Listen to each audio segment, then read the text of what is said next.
But first, wildfires are burning across a big section of the country and have been for weeks.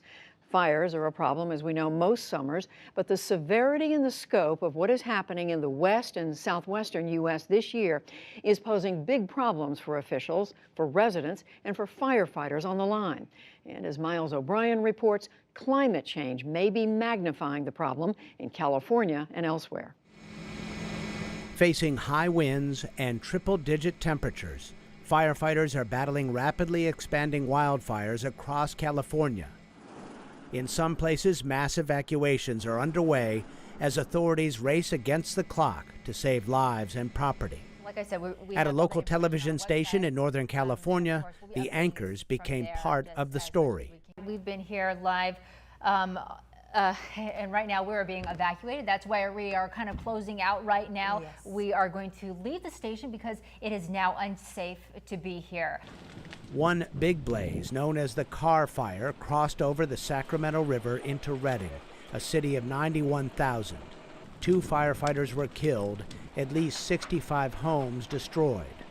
Chris Anthony is a division chief with CAL FIRE. You see these large and very damaging fires that travel extremely fast and have huge impacts on communities throughout the state.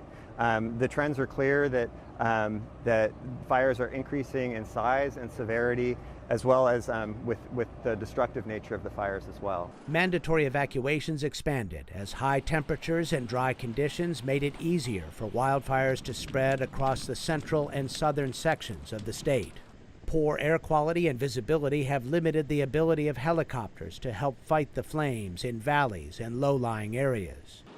Earlier this week, the giant Ferguson fire cast a thick pall of smoke over Yosemite National Park, forcing park officials to close the gates. This is a full suppression fire, and we are fully engaged. We have even authorized dozer line inside Yosemite, which is hardly ever done. It was the first time the park had been shut down since 1990. Get yourself out of here if you can. 3,400 firefighters are on the Ferguson fire lines just 2 miles outside the park. We're very, very dependent on tourism, just like the rest of the community, and this is our peak season. And in Southern California, the relentless Cranston fire, which started on Wednesday, exploded overnight. It has forced thousands to flee mountain towns 100 miles east of Los Angeles. When we left, it was the last minute yesterday afternoon, about 1:30, that we finally left, and my husband was taking pictures of the flames coming forward, and he said, it's time to go. With 5 large fires burning right now, California has gotten much of the national attention. But the picture nationwide is not good either. There are 89 large fires burning more than 870,000 acres across 13 states, mostly in the American West.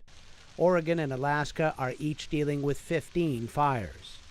Larry Sutton is with the U.S. Forest Service, part of the National Interagency Fire Center.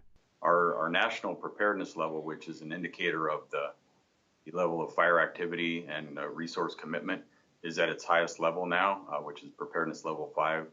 So we've got multiple geographic areas in the country that are heavily engaged in firefighting right at the moment. Tell me about the resource challenge. Well, so usually for us, when we have a lot of fires all over the country and all over the landscape, the exercise is a little bit like spreading not enough peanut butter on too much bread. We have a lot of resources to commit, but once we have a certain level of activity, it becomes all about prioritization of resource allocation. Scientists say there are many factors at play here, including human encroachment deep into forests that are prone to burn naturally, and years of aggressive fire suppression that has greatly increased the available fuel. Researchers say climate change is also part of the picture.